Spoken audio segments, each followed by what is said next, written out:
Okay, let's dive into a topic you see every single day in your practice, major depressive disorder, or MDD.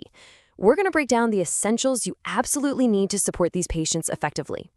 So let's start with the number, 10%. Now, that might not sound like a lot, but this is the lifetime prevalence of MDD right here in Canada.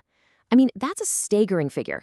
It really shows you the massive impact this condition has on our communities, our patients, and of course, the entire healthcare system. So that brings us to the big question, right?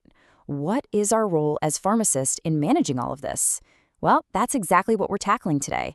This whole explainer is designed to arm you with the key clinical info you need to counsel your patients with confidence, help manage their therapy, and really, at the end of the day, improve their outcomes. All right, first things first, let's build a solid clinical foundation. Because really, if you don't understand the diagnosis inside and out, making logical treatment decisions down the line becomes so much harder. And it's so important to remember that MDD isn't just feeling sad. The diagnosis actually hinges on these very distinct major depressive episodes. We're talking about periods marked by specific symptoms that are genuinely messing with a person's life and their ability to function. Okay, so how does that diagnosis happen? Well, a patient needs 5 or more of these symptoms, and they have to stick around for at least 2 weeks. But here's the crucial part, the real anchor for the diagnosis. At least one of those symptoms has to be either that persistent depressed mood or what we call anhedonia, that loss of interest or pleasure in things they used to enjoy. Okay, so we have the diagnosis down. Now, let's open up the treatment toolkit. We're going to look at how the pharmacologic and non-pharmacologic strategies really need to work together to create a comprehensive plan. And this really shows you the 2 pillars of modern depression care. It's almost never an either-or situation. For those milder cases, therapy can be just as effective as medication. But as the severity ramps up, that's when pharmacotherapy often becomes absolutely essential for getting that more rapid relief. And right here, this is the gold standard. This is what we're aiming for. The best possible outcome for so many patients comes from this collaborative approach. It's that synergy between medication and therapy that becomes just incredibly powerful. All right, now let's get into the stuff where your expertise is absolutely critical, the medications themselves. I mean, this is where your counseling can literally make or break a patient's entire treatment journey.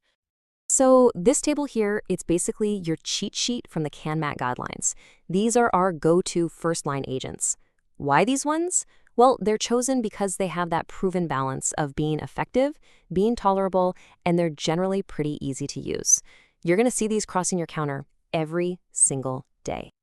Okay, let's talk about one of the biggest hurdles to adherence, especially in those first few weeks, GI upset.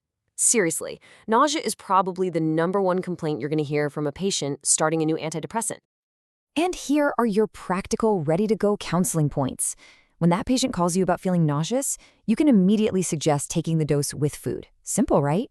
But just as important, you can reassure them that for most people, this is temporary and it goes away.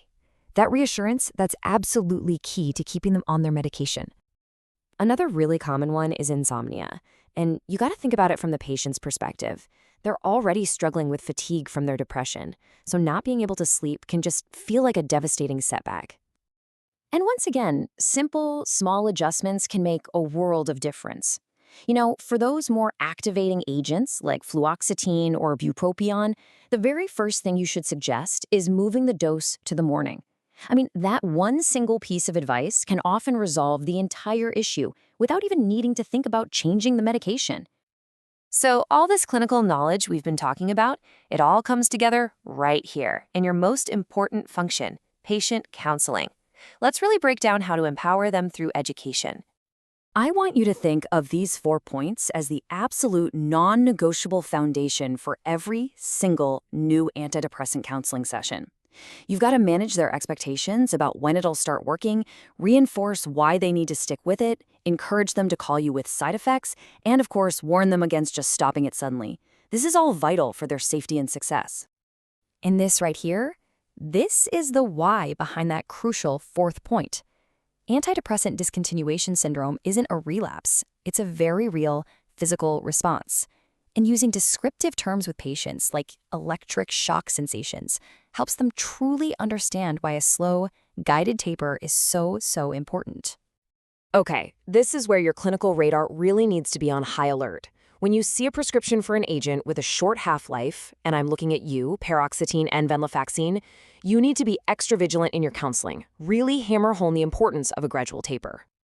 And that, right there, is the modern pharmacist's role in action. You're not just dispensing pills from behind a counter anymore. You are an active, accessible part of the care team.